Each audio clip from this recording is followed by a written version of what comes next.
All right, everybody. Hope you're doing well. Hope everybody's doing okay out there. Welcome to Dudes Talking episode 54. I'm gonna discuss the Mandela Effect with the Epic Journeyman for his Epic Chats channel. How are you doing this evening out there, Epic? Are you there? I am here. I haven't been whisked away in the Mandela Effect yet. No, I hope not. Anyway. You've discussed, you've done research about the Mandela Effect many years ago. So much so that you were um, placed in administrative role on the Mandela Effect Reddit. Um, and I myself have been following the Mandela Effect, even though I do look at it from a very skeptical eye standpoint. But I do want to discuss the many different ways with you, since you are so knowledgeable, of how it is framed out there in society and in the world. And so, I guess to start this conversation, where did you first come across the Mandela Effect, Epic? And when did you decide to, when and why did you decide to start researching it? Yeah, it was just the strangest thing. It was April thereabouts, spring of 2016, and I was just going through my homepage on I forget which browser it was, but news feeds and stuff like that. And somewhere below the header, one of those little tidbits at the bottom, it says something about nobody can find the Sinbad Genie movie. And I read a little bit. It's just a snippet about there's a Twitter thing about, man, I know there's Sinbad Genie movies. And guys talking, people responding on Twitter, and then a little brief reference, and maybe a single paragraph about it. I'm like, well, that's silly. I didn't have Twitter yet. I wasn't a member of Twitter, any social media at all. And I said, well, I know this movie exists. I ordered 2 copies of this movie for the video store I ran with my uncle in Las Vegas. I know it's real. So I thought, no way I'm not going to be able to disprove this. I got the goods on this, right? So I went looking around, see where else this was around, and it kind of eventually led me to Reddit, because there's a post on Reddit about it, some older ones, and nobody could find it still. I'm like, well, okay, I know this is going to be easy. I'll just call my uncle and see if we have it in the storage place or something like that, because we had the video store, and Yes. they sold the video store with the inventory, but maybe we have some receipts or something, right? And he had moved on. He'd sold it a couple years previously. I still had the storage, and he was in Las Vegas, and I was in San Diego at the time. So I tried to arrange a time for me to come visit and raid the storage, go looking through all the boxes and stuff. But in the course of this, I start researching more and more about this movie, and there is no evidence it exists, none, zero. And I have intimate knowledge of this movie, because not only did I order 2 copies of it, but I was embarrassed by the fact it was a children's movie. It was a bad children's movie too. It wasn't good at all. It started off promising. It had a pretty good beginning. I mean, really good, funny intro where the genie first appears. And I mean, it was so good, in fact, that I had watched it the night after I first watched it with my uncle. We turned it off because it was a kid's movie. I didn't watch it anymore. But I went back. I had the store duty that day, because we both shared the store, right? So we took turns and had one other employee. It was a small mom and pop store, So I went the next day and I watched that opening scene again, because it was so funny. The timing was so good on it. And tried to watch a little bit more of the movie, and no, it's bad, right? And felt like I was a letdown to my uncle, because I wasted time and money on renting this movie, because it wasn't going to be a good renter. But Sinbad was coming up in popularity at the time. I mean, he was just doing his HBO specials, I think, and he was on was it Catch a Rising Star, all that stuff. He hadn't made a major motion picture yet. He hadn't been a star in his own movie yet at all. So that's why I was surprised to see this when it came up in the weekly flyer from MVC, Major Video Concepts out of Utah, that we get to order the movies from. And it was a great deal. It was like you got it for, like, to put this in perspective, a normal first run new release tape, VHS tape, was about $72. Retail for 99, let's say, but we got it for 72, and then this was like 14 or 15 bucks. So you could buy it in a 2-pack with another movie for $38. So I got one by itself and one in a 2-pack with this other movie, which I wasn't sure at the time what it was. I mean, I thought it was maybe a skateboard kid, or I thought maybe Invisible Mom at the time, but Invisible Mom came out later. I ended up talking to the writer of Invisible Mom, Walter Martell, as part of my research, actually, and I found out that the release date that's online is the wrong date, which was a great lead, but it wasn't old enough to be the right movie. But the Yes. logo was the same. The logo was the same. It had a rainbow logo on the on the cover, and that was one of my leads. So in the course of doing this, I can't find it, and I keep reading Reddit, and this at the first glance, I'm like, well, this is silly, this whole Mandela effect thing, because it's based on Mandela dying in prison and in the 80s, and I don't remember that at all, right? And I thought it was a kind of silly name, actually, Mandela Effect. Fiona Broom had this. She was a paranormal researcher, and at some conference, she brought it up with other paranormal researchers, and they're sitting around talking about it, and that's how it was born. And but it's a name that's used for anything that happens that is contrary to the provable reality, but a large group of people remember. So it's not just you remembering something different; it's a large group of people also remember it the same wrong way. Yes. And the first one that got me while I'm still researching it, and I'm looking for this movie, and I'm still just kind of lurking. I'm not a member of Reddit yet. I'm just lurking and reading. So this is still in spring, is the VW logo. And the VW logo is not connected anymore. It's got this big gap between the V and the W in the center. And I'm like, oh, that's not right. And that's the first way it got me, because I know for a fact, my good friend Mark, he restored his 1962 Beetle back in, might have been a 61 Beetle actually, but back in 1987 or so. And he broke that by accident when he took everything apart. We did the motor and everything. He took off the logo off the front of the hood, right? So he had to go buy a new one, and he ordered one. And the first one they gave him had that little tiny seam in it. It wasn't big; it was a little tiny seam. And it was from Off-Road Warehouse in San Diego. I can remember where it was. And he said, "No, not that one. The real one, the one from the original, 1961 Beetle."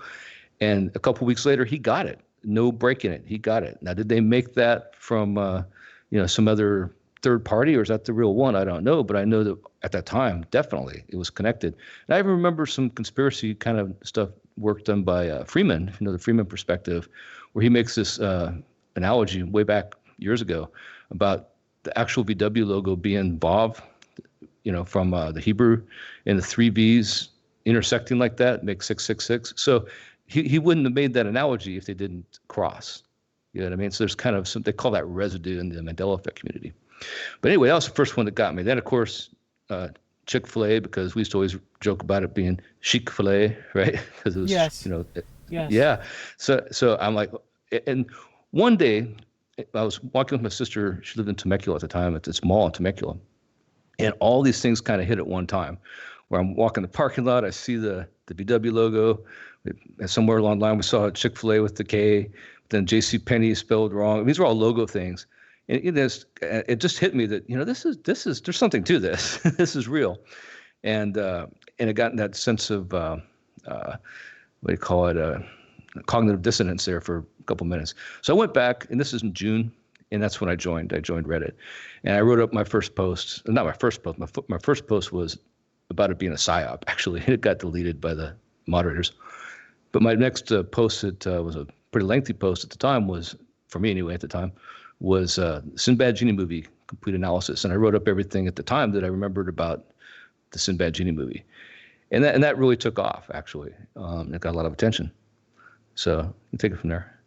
Okay, so some people have a counter narrative to that epic, and that people are just misremembering Shaq's movie Kazam at that time, and just misremembering Shaquille O'Neal with Sinbad, and in doing so, people are just confusing the two movies together.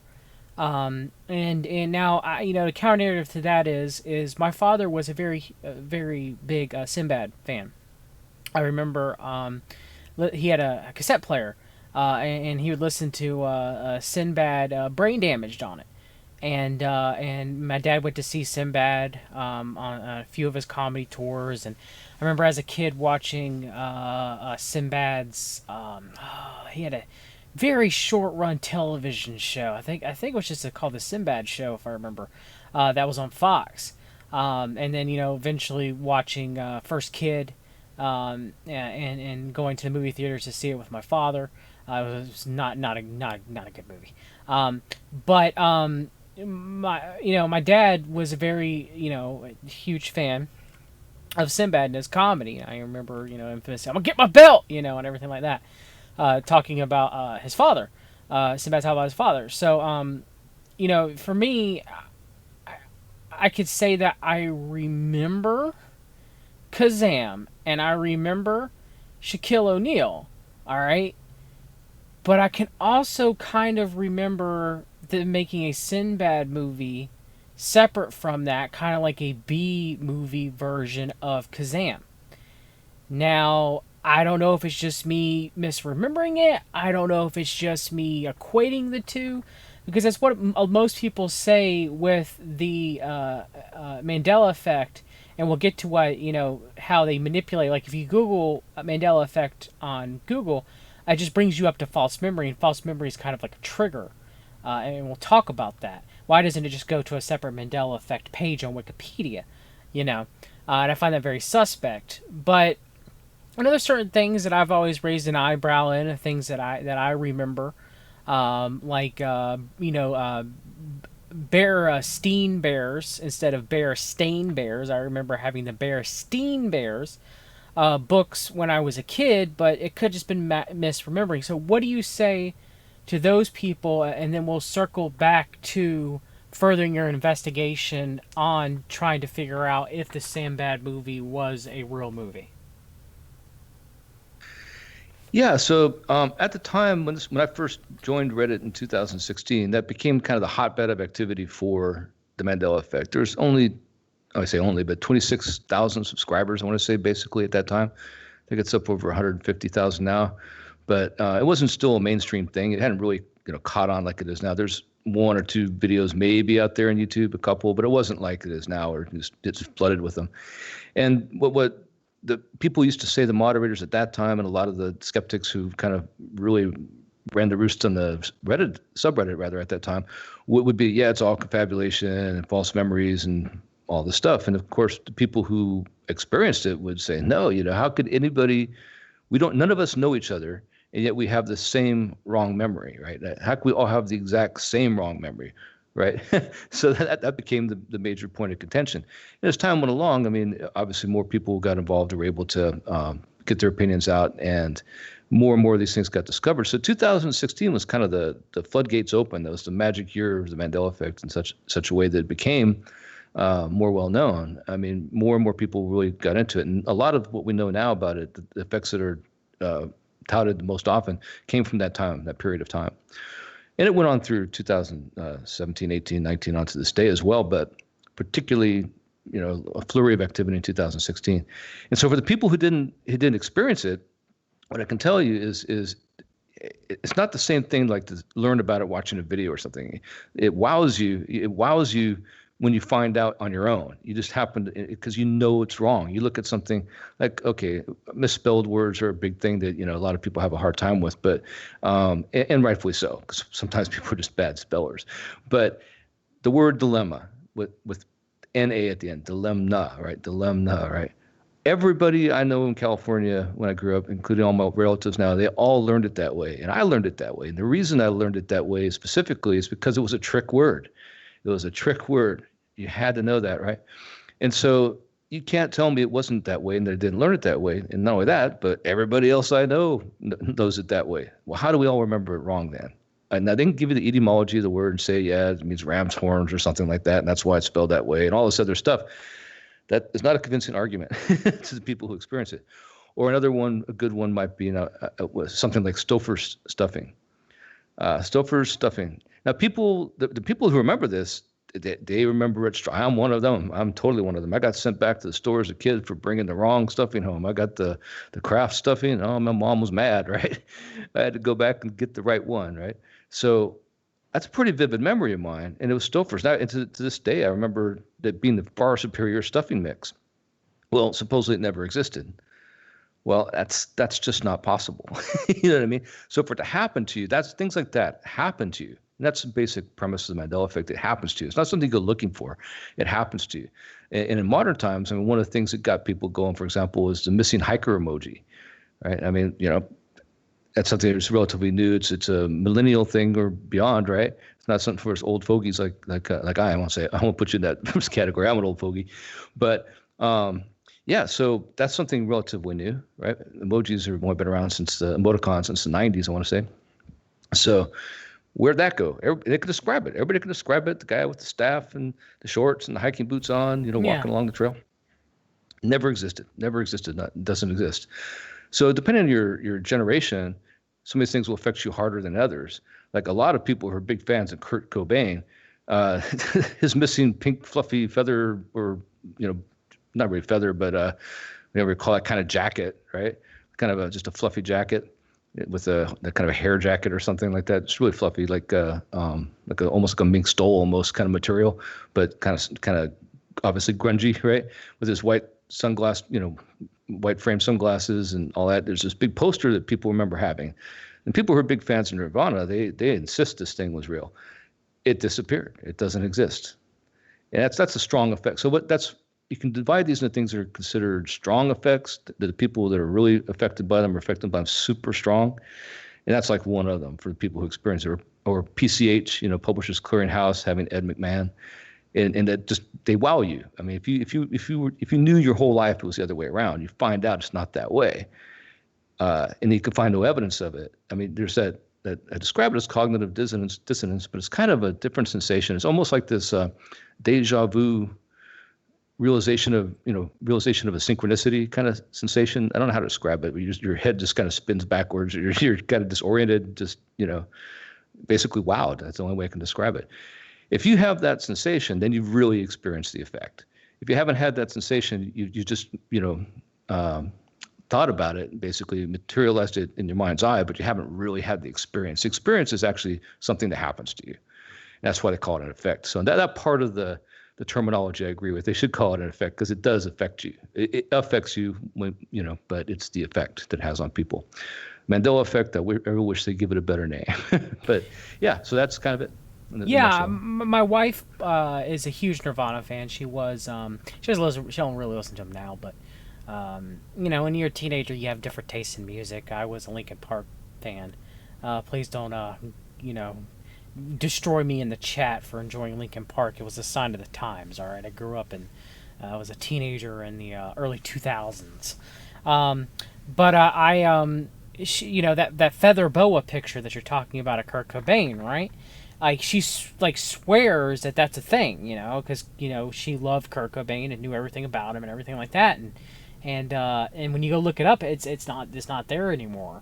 And maybe she was misremembering Kurt Cobain as someone else, but one of your things that you mentioned is how could all of these people misremember the same event, or there are something being spelled, if it's just one or two people, that happens all the time, right?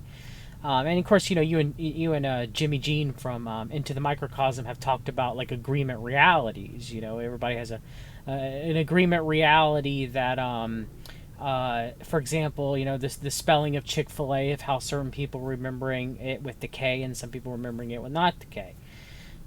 So it seems to me that if it is some sort of mass misremembering of the collective consciousness of society, then it would have been something that would have been going on previously in the past more than others. It wouldn't be something that would be happening the past 20 or so odd years, correct?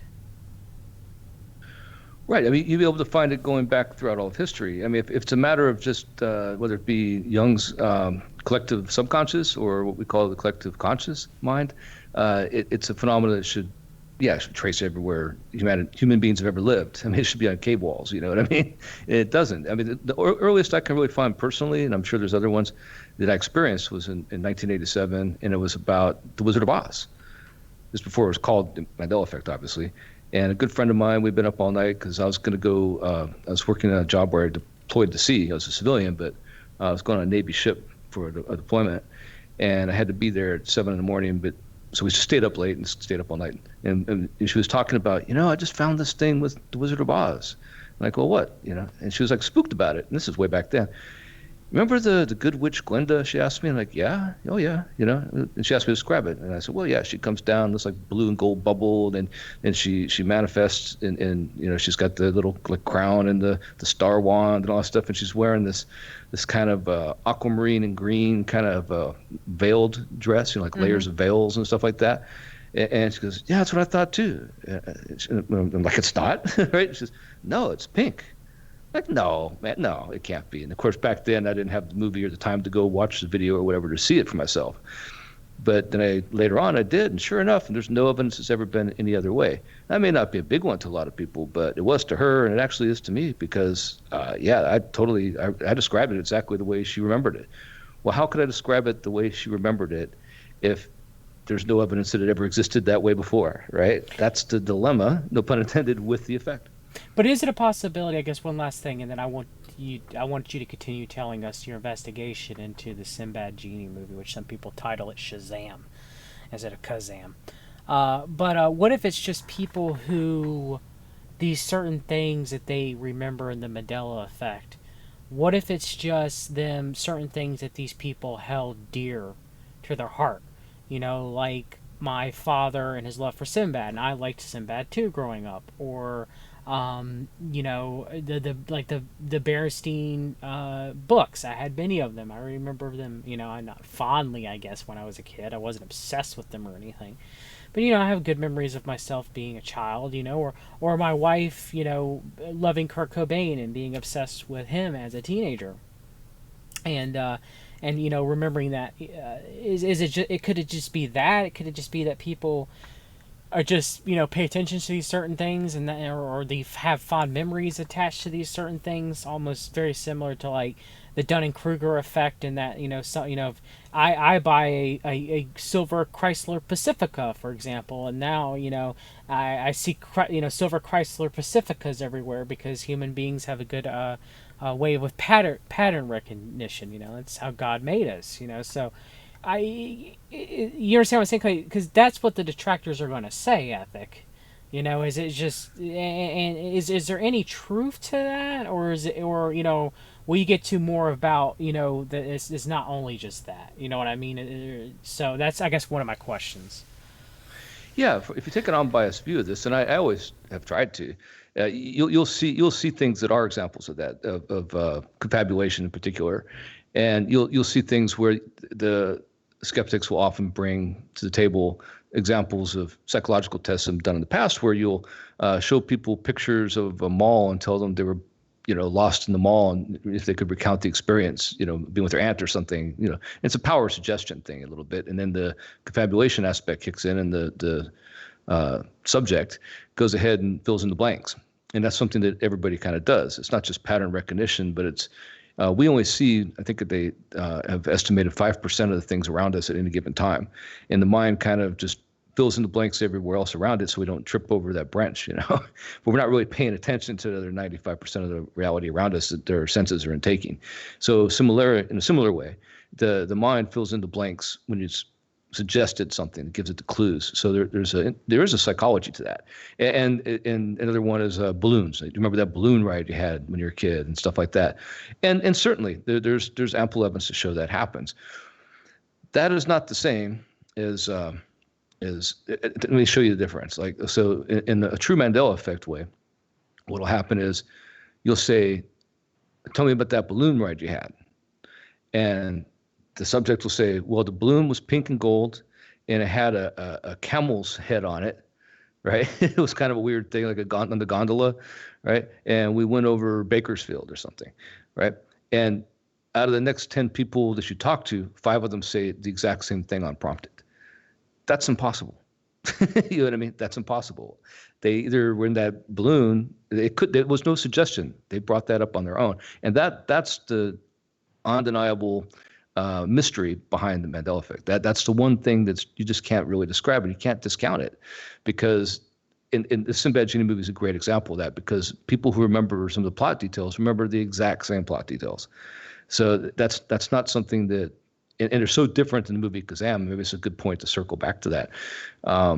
Yeah, so the difference right away is that, first of all, the Sinbad Genie movie came out earlier, came out first. It was before Kazam. I ordered Kazam. I remember ordering it. So I remember getting the Sinbad movie first.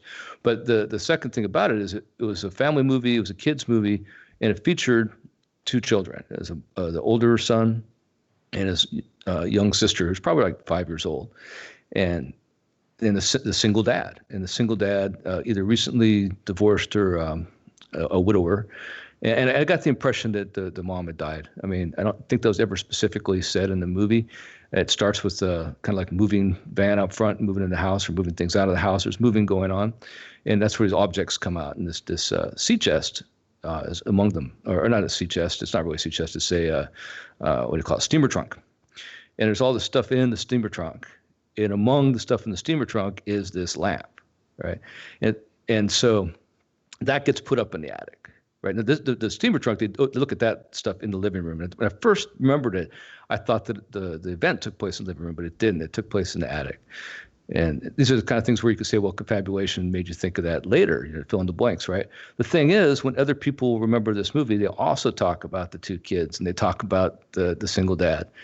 Well, those details aren't in the Kazam movie. There's nothing like that. It's the mom and dad are separated. It's just true. this one There's boy. not. You're right. Yeah, Yeah. there's not. There's nothing like that. Now, I've never called the movie Shazam. I know it's a one-word title. It's a silly title.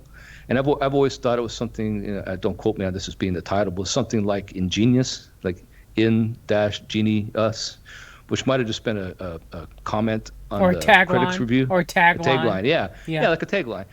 Because if you saw this movie sitting on the shelf, and I can describe the cover vividly to you, the cover was Sinbad standing up with his arms folded, facing left, the boy back to back with him, right? Like his arms folded too, facing the opposite direction, and the girl with her doll in the background, and like the dad in the background beyond that. And I think there might have been a house or lawn or something in the actual cover, but it had Sinbad in big like reddish orange letters. It was bigger than anything else on the box. If you saw the box sitting there on the shelf, if you're walking through the video store, you would think the movie was called Sinbad, because you couldn't make out the title from anything else on there. That was the big thing. And it was like they were capitalizing on the popularity of Sinbad at the time. And Sinbad himself, in later releases, when he released his comic performances he did, he always had the big Sinbad, same kind of format, right? And I think, as far as I know, this is the first time that I know he had that. But yeah, so I made a reproduction of that cover and put it up on Reddit and stuff, and ended up getting some play on the Moneybags channel and stuff, so people were aware of it then. But so to go back to the Sinbad, the post affected things. Back then, people really got involved live time, and that was more involved in the post itself was the banter that went on in the actual comment section. So a lot of people got involved and started sharing their experiences with this movie on that post, and it got the attention of Amelia Tate, his reporter, works for Vice and does some other independent work, and she wrote an article in New Statesman about the movie that doesn't exist in the Redditors who think it does, and that was released in December of 2016, and that's when the Mandela Effect went mainstream. It was because of that. I mean, it really made it take off in a way it had never before, but it was because of the comment section of that particular post. And one of the things that was cool about that, I thought was really great, was not only some of the descriptions people had, but the fact that up to that point, none of us have been able to find a picture of Sinbad, anything that looked like a genie costume at all. None of us could. And this one user called Harold 2K, he's from South Africa, I believe, found it on eBay China. He found this promo photo of him, and for all practical purposes, looked just like a genie costume. He had the turban, had a purple vest on, all this stuff, and we got really jazzed about it because that was the first time anybody had ever found a photo like that. And he talked to Sinbad on Twitter. He actually contacted him on Twitter, and Sinbad didn't remember it. Sinbad's really active on Twitter. He's a cool guy. I've talked to him numerous times on Twitter, and he's a really cool cat, man. He is. So he comes back and says, well, I don't remember that. And about an hour later, he does. He remembers it's actually a time that he hosted a TBS special for Sinbad the Sailor movies and Sinbad and the Eye of the Tiger. That was going to be one of my questions. So yeah, so we thought we had it, man. We thought we had it. That's a good time a little later, something to say where, just like I thought I had it too later on, something from my research. But it was really cool because you can see how things work on the internet. Nobody had ever found that photo before. That photo didn't exist before. If you looked any search engine, you could never find anything like that. The only reason that this Redditor found it was because he was looking up, not looking for Sinbad as a genie, really. He was looking up for just Sinbad memorabilia, basically, and found this, right? This little signed promo photo. Well, now if you go look on Google or you look on any kind of search engine, you'll find that. It's like one of the first things you find. And skeptics will come oftentimes to this phenomena and say, well, no, it's right there. You could have found it on the internet the whole time. No, not until that user, give him credit again, Harold 2K, found it. So now you can see that because that was found, now it's in the lexicon, so to speak. It's available for anyone. But it wasn't always. And that's how the internet works. The data goes into it. The data doesn't exist until it's put in there. And that leads a lot to what my hypothesis about what a good portion of what the Mandela Effect is relates to that, at least the technological aspect of it. But I don't know if you want to go more into continue with Sinbad some, or go off on some of the more novel theories. Let's continue with Sinbad, and then we'll circle back to some more of the theories, probable theories of the Mandela Effect. So, you know, in the new Statesman article, Amelia Tate, you know, they do talk about you and in your journey to try to discover the movie. The Genie movie that Sinbad is, and of course Sinbad seems to be very cool about talking about it. You know, he's not some stuck up, you know, celebrity. You talked with him. You know, he seems like he's kind of, you know, he seems like he seems to roll with it, you know, and everything. And so continue on your story of you trying to vet this out as an investigative journalist and try to you know come to the conclusion of whether or not it existed at Epic. Yeah, so at this point, I mean, I've never been swayed otherwise. It's a real movie. I know it's real movies. Now, the game's on, right? I know it's real. So I start investigating everything I could possibly find, whether it be in the library, whether it be on the internet. Obviously, the internet's more available, more accessible, so there's a lot of stuff there. But you start making all these connections, and in the process of this going on, so that's when that New Statesman article came out. I was probably at the peak of my investigations at that time, and it was way more popular than I expected it to be, to the point that I was kind of paranoid because I was getting phone calls for interviews from like heavy hitters, right, in December. And it's right before Christmas. So that's the bad thing. It's like that time of year, right? Or it might have been right after Christmas. It might have been December 26th. So it was late December. But the point is that now that I got the BBC wants to interview me, and then accepted, and Norway TV and all these other things. So now I want to make sure I get as much evidence as I can, because I'm going to prove, I'm committed to proving this movie exists. So the first thing I do is I make a trip out to Las Vegas, and I go back to the old location. I filmed the whole thing, and I go back to the old location of the video store, and I'm determined to find the people who bought it, because I want to find it in the inventory. The movies exist. If I can find the people who have who bought it, then I can find out what happened to it, if they sold it or if they have the movie still. So I go there, and it's turned into a Vietnamese restaurant. They took the suite next door, which was a Mexican restaurant, and our suite, which is the corner anchor. And it's funny because the Vietnamese restaurant has the night drop still on the side of the building where the video store used to be, which I thought was just an awesome thing. But I go in, I start talking to the people that reside there, the tenants, and if they know what happened to this girl. Because my uncle gave me the name of this girl who was one of the owners, the new owners, right, that bought out the store. And nobody knows what happened to her. Nobody has any contact information. They remember her, right? Like, oh yeah, and remembers maybe the family, but they don't have any information. So it's kind of a dead end. And I go from there, and I go to the storage, and man, my uncle had like several storage units, and they consolidated them into one, so everything like stacked to the ceiling. Went through every single box, and I finally found, to my surprise, like almost every receipt. I didn't expect them all to be there, but it found like the majority of receipts through a series of boxes, and took them back to his place and just started sorting through them all. We were hoping to find a rental log, because back then we didn't have a computer. We rented everything by hand, and we had a classification for the tape, and we used to joke with each other if we could. That's how obsessed we were with the store, is we could try to identify the movie as a game we played by the designation. So if I went C183, my uncle would go, quick change, right? Bill Murray, right? And this movie, I could have swore was like C143 or something like that. So I'm looking for any evidence of that, and I'm looking for the rental log. No luck on the rental log. No luck at all. But we go through the receipts, and all the stuff from MVC, which is Major Video Concepts, which is the distributor that I ordered it from. And I can't find it. Now, the irony is that it turns out 1993 is missing entirely. We have every year except 1993 and a couple months in 1994. And that is the time when I remember buying this movie, right? And it's like, it's just another stumbling block. Like, what the hell, right? But I did find the receipt for Kazam, which was later, it was 1996. And everything else seemed to be in order. And certainly everything looked, right. In other words, these receipts, looking at them again, reminds me of exactly ordering the movie, right? So, so I was hoping maybe to find an old flyer. And I tried to contact NBC, which is the distributor, and they had gone out of business. And it was NBC ETD, if anyone wants to look this up. They're out of Utah. Yeah.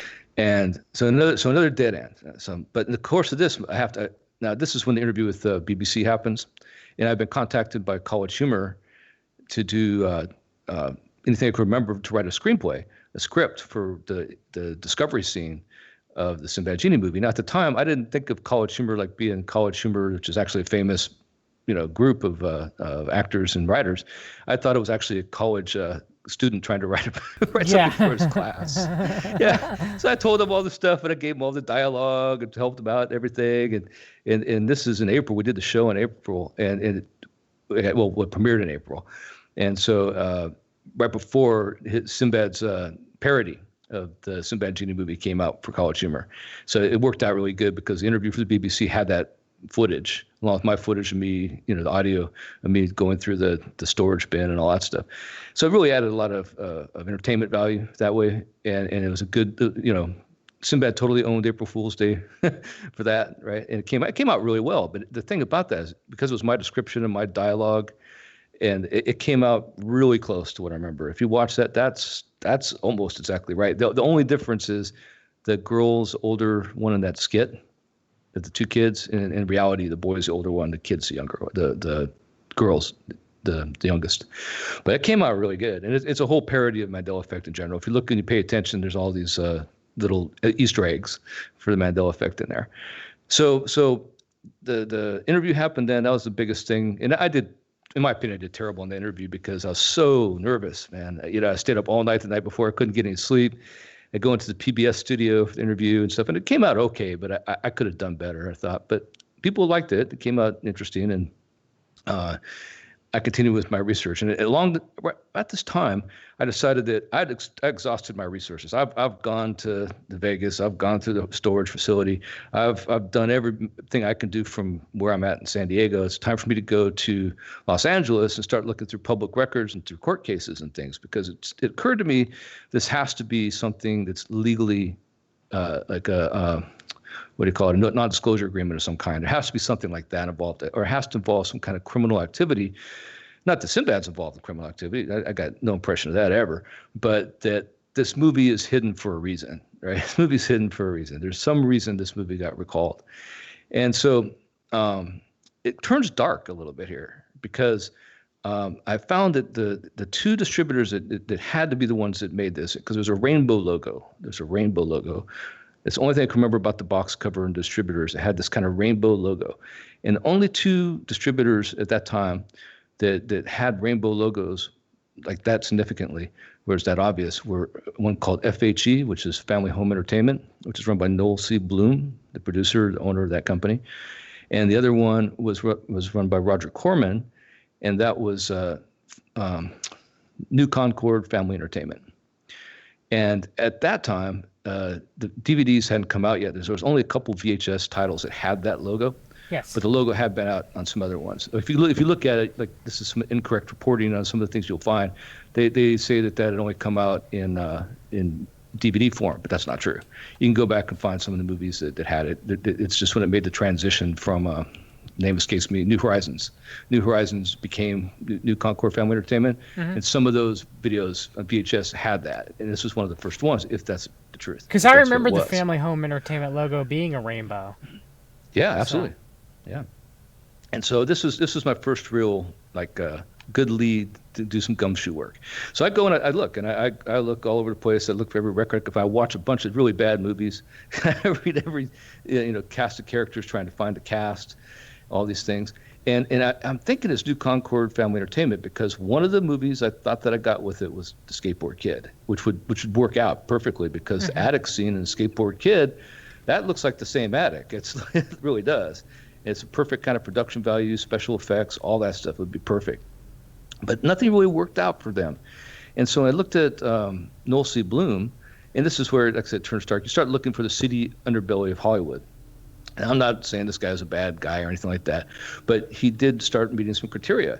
It turns out that Mr. Bloom was, he got a start back in the 70s in the San Francisco Bay Area doing, they had, back then, without the internet, they used to have these porno arcades where people would go in and pay money to watch these porno reels in their private booths and stuff. Like a Nickelodeon. And like a Nickelodeon, but for porno, yeah. And he was a guy that made those film reels that got distributed throughout California and eventually throughout the country and beyond. So that was really his start in the show business. Really was making these porno reels for specifically in the Bay Area, and I started looking at that, and a lot of organized crime comes into the pornographic industry back then in the 70s. And so this starts to match up a little bit. Okay, now if organized crime's involved, right? That's like the only thing powerful and scary enough maybe to make this movie disappear. So I think that's a worthy lead. So I start following that. And I find that he founded Caballero Home Video. Yes. Which is a porno studio in 1974.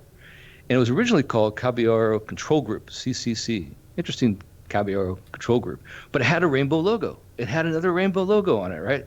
So now I got some matches here. It's like, okay, I got the rainbow logo again. I got the rainbow logo. I got the rainbow logo for Family Home Entertainment. I got it on Caballero. Yeah. I'm starting to see this rainbow connection, right? And then I do some more research on the guy, and it turns out that he has the largest private collection of old movie cameras, and film studio equipment in the world. But not this is something that's going to be a bad thing. I mean, Tom Hanks has the biggest collection of private typewriter collection in the world. It's just something people collect something, right? And he's got the money to do it. Corona so. On there's happening up and down. I'm just saying, but yeah, go ahead. Yeah, isn't that funny? Yeah, that is funny. So anyway, I know this is going around the horn, but it does lead. No. I mean, it does seem like that would be a connection with the rainbow logo, supposedly having connections as being another underground symbol for pedophilia. It's very interesting.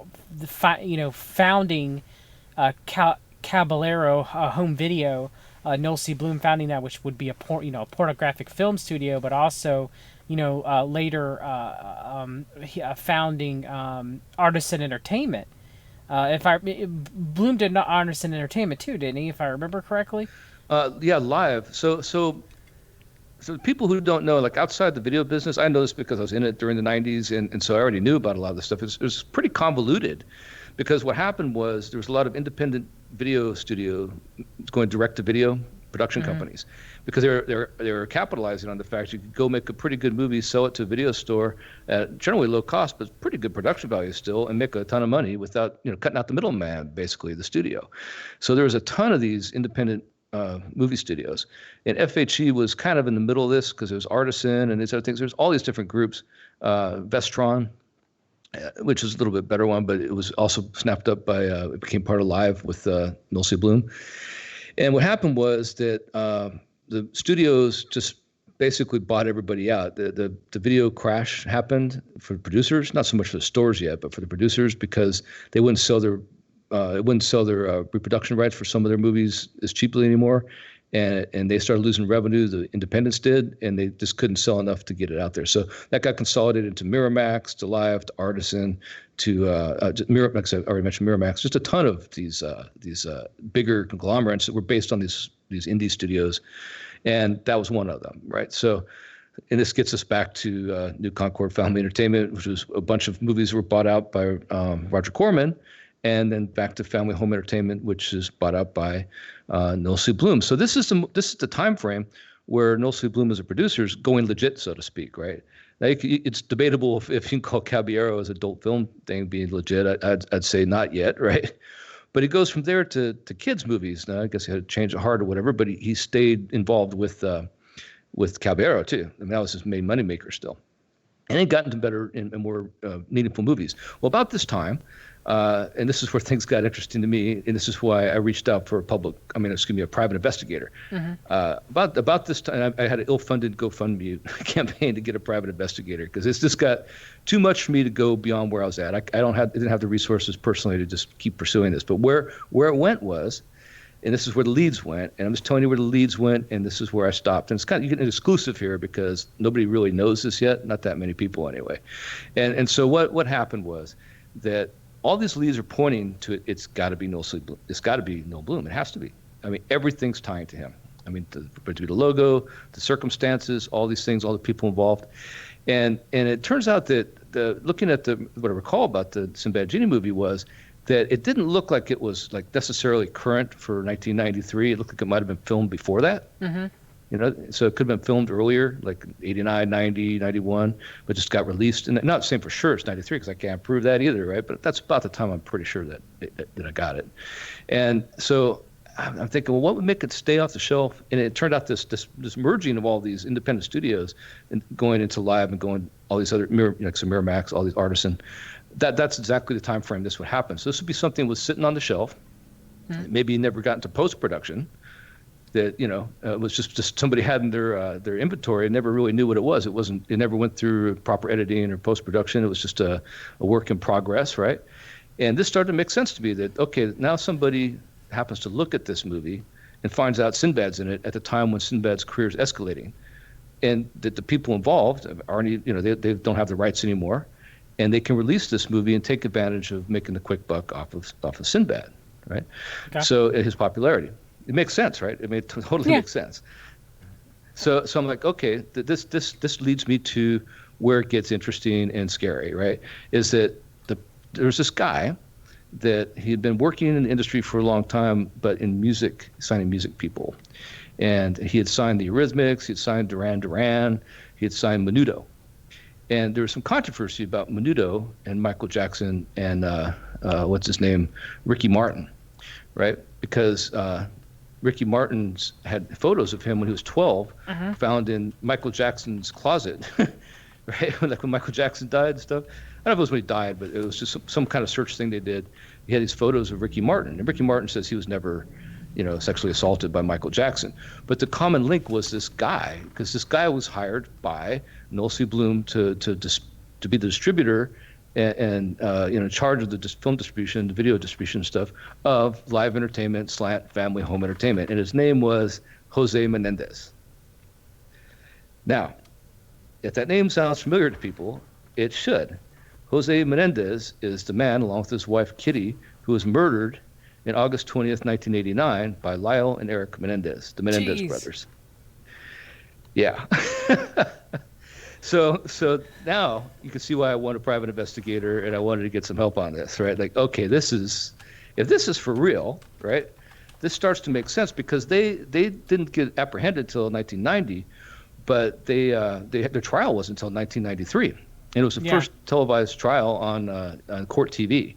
Became like the first reality TV show in a way, right? People were captivated by this. So now we're looking at the time frame. 1993 is the trial. The distributors, Jose Menendez, the film, which may be laid forgotten all this time, is in his custody potentially when he's murdered. Now, okay, 1989 to 1993 seems like a long time, and it is. So how would this movie manifest itself? Well, I never did get the like I said, it was an ill-fated GoFundMe campaign. So I started looking on my own, and I don't like looking at gore and crime scenes and things like that. And it really bothers me. I feel it, like my stomach turns and stuff. I just don't want to see that stuff. But I started finding all these files. I mean, all these old movie crime scene photos the police made of the Menendez murder scene. And while I'm looking at this stuff, and I thought I had it. I did. I thought, this is it. I finally solved the case. This is it, right? There's a camera pans around the room. There's a big screen TV on now. Jose Menendez is on the couch. He's dead. And he's in front of the TV set. And the TV set's one of these like rear projector TVs that were popular back in 1989. Yes. So it was his home theater. So you're seeing it from a slant perspective. So you're not seeing it full on. So you can't make out. You're gonna have narrow images as opposed to full on image. But right there is a character wearing the flowing like silk genie outfit with a turban. I'm like, oh my God, I found it. Like I'm just so jazzed. I found it, right? For a minute, I thought I had it. And I look some more, and it looks like there's two kids in the background and like on the stairwell, like maybe go up the attic. Like, this is it, this is it. Well, it turns out I had to slow down, look at it some more, do some more stuff, let my excitement tone down. And it ended up being that I think it's a medieval movie, and it's actually the girl in front, and some horse ran through the street or something. Yeah. And it's like, okay, it can't be it. It can't be. But I was so close, and it made so much sense. And actually, in the context of what I found was, it made perfect sense that this movie was only distributed to, say, 300 vendors throughout the country. Like maybe there's only 300 tapes even sent out to people before it got recalled. And if this did have crime connections, organized crime connections, because there's something in the movie that is incriminating, it wouldn't take much to send a couple goons out to all these different independent video stores, because you had to buy it from a distributor, right? And just rent them and wreck them or never bring them back or destroy them. But 300, if you think about 300 tapes, it may not sound like a lot, or 300 locations, but you think about that like it's on screens of a movie theater. Thousands and thousands, if not hundreds of thousands and millions of people will see that, if nothing else but the movie box, the rental box, in the time between its release and the time it gets mysteriously vanquished, right? So it's possible. And this was a time before the internet was really what it is today, and you could make a movie disappear. It's like the last years you can maybe make something like that happen. Now, I'm not sure that's the way it happened, but that's. But that would also explain the reason why Sinbad hasn't, he won't admit that he was in the movie. If you don't get killed. Yeah, right. Yeah. Well, I mean, that definitely, you're investigating, which you did more investigating more than anybody else I've heard of as far as the Mandela Effect research. I will give you props for that, Epic. But I will give you props that it did turn out a very seedy underbelly of Hollywood, of the left side of the world order, that's not really talked about. I didn't know anything about... I've heard the Menendez brothers murdering their parents forever, but I had no idea that Jose Menendez was an entertainment executive. I mean, you always hear about, the Menendez brothers, killed, their father and mother, as they were watching, television, he shot them, you always think that, but I never, maybe I just didn't hear it, or maybe I'm just mistaken, but I never heard that he was entertainment executive, and you're right, he worked with Bloom. So Absolutely. maybe there's something else more nefarious going on with this than we could ever imagine. It's possible. You know what? We might have to do a part two on this, John, because we haven't even got into some of the theories about the Mandela effect and how I eventually became a moderator, and some of the theories we've seen and explored over the years. There's so much there, yeah. But I think this you got an exclusive on the epic theory of where it left off on the Missing Sinbad Genie movie, and I think now it's going to get some traction. People are going to hear this, and they're going to go look for themselves, and hey, it's there. I mean, it's not like this is something that isn't there. It is there. Now, I will say that it's become increasingly hard to find that footage of this crime scene, but you can find it, and it's also increasingly hard to find more information about Noel C. Bloom. He's become something of a ghost since my investigation. When I want to look on Wikipedia, there's like a paragraph. Yeah, there's not a all kinds of things. Yeah, like there's nothing, So again, that makes me even raise even another greater eyebrow, because this guy was. It reminds me of supposedly Council for National Policy member Ali Alexander, who's a Twitter celebrity for the right wing of the world order. His real name's Ali Akbar. He's funded by the Mercers. You'll see him talk about how we used to know who Ben Shapiro's mother was. All right, she's been there. Like she used to be able to Google Ben Shapiro's mother and know who she was. All right, that she was an executive. Okay, in the entertainment business, a very high up executive, and that Ali Alexander claims that Ben Shapiro deleted that off the internet. And I spent hours, Epic, hours, trying to figure out who, because, Ben Shapiro's dad's out there, he likes baseball. Ben wrote a book about him. And there's a stream you can listen to with sister Abigail Shapiro talking with their father about baseball. And actually, it's funny because if you go to the YouTube page for that interview, people are saying, Ben's dad actually seems like he's a decent guy because Ben Shapiro is such a just a horrible Zionist, just swamp dweller. Okay, so it's just very funny that you can't find who his mother is and who his mother works for. So so with the Bloom and everything. Why is there so little information? If he was so involved in the entertainment industry, which we know he was, I mean, just for me looking, him up, for about 30 minutes before we did this interview, it's obviously he founded many different Hollywood entertainment companies. But when you look at, literally, you can go to his Wikipedia, like I'll show it on screen right now. It is literally just a paragraph. It's literally just a paragraph. It's look, paragraph. he founded Artisan Entertainment, Family Home Entertainment, Calabria Home Video, but that's all it is. It's like, okay, so this guy's a major executive, major businessman, entertainment industry, and look, that's all you get is that's suspect. That's suspect. Well, fortunately, I have some of the stuff on screencast, they call it, from TechSmith.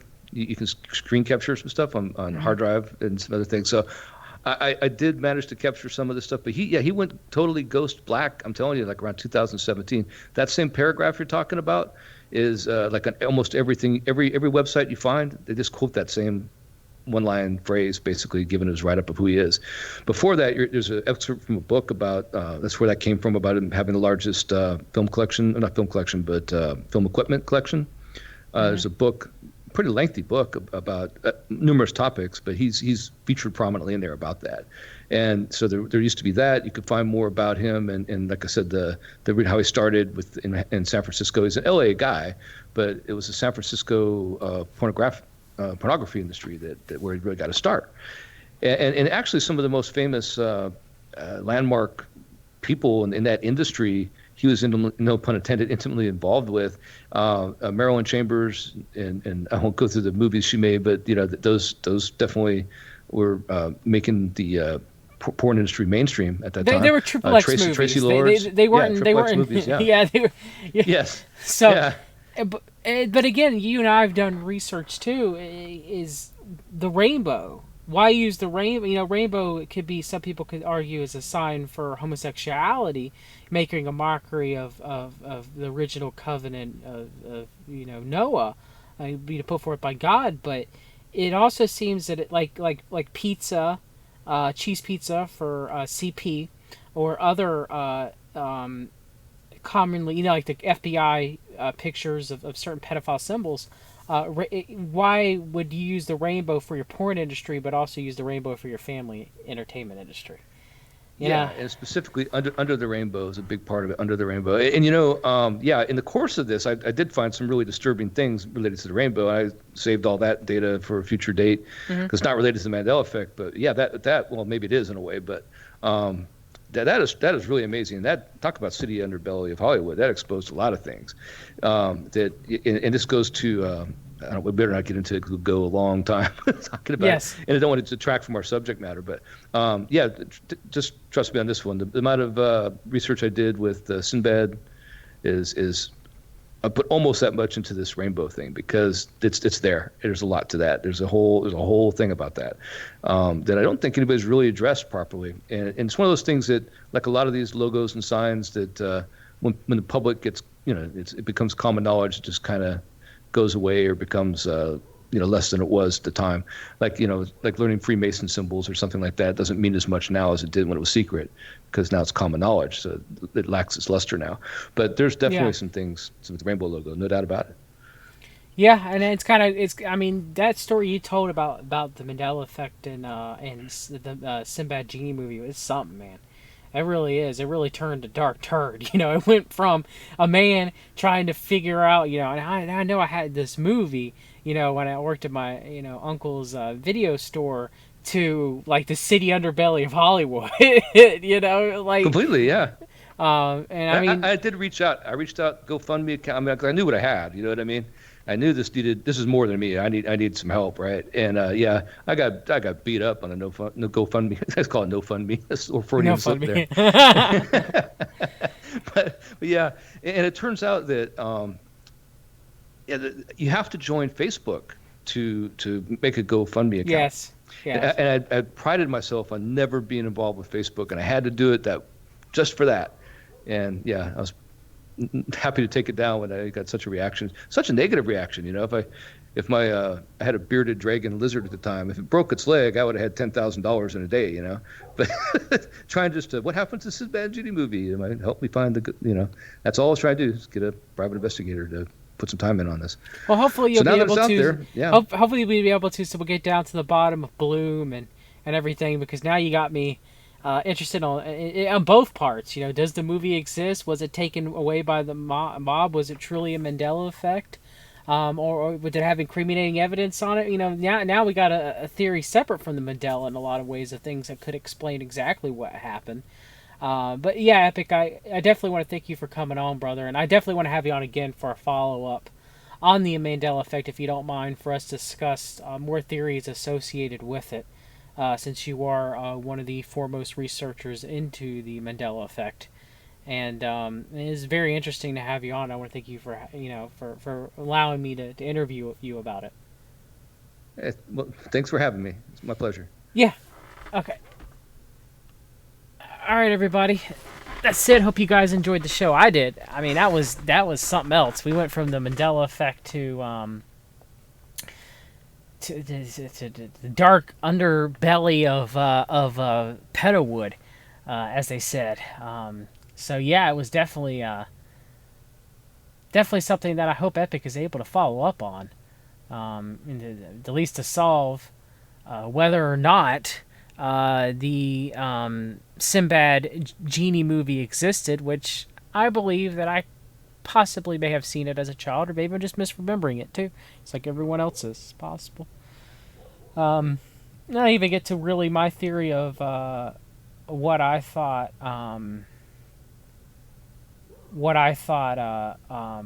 The Mandela Effect is, but I guess if it does exist, and that'll be my next chat with Epic on this. Hopefully, it was a little bit different than most of your Mandela Effect shows that you get. But I will have Epic on again, probably next week or two or so, maybe next Saturday, and we'll discuss it more in the future. But as always, everyone, take care. God bless you. Always read the documents. Thank you to everybody in the chat. Thank you for everybody listening. Take care. Have a good evening.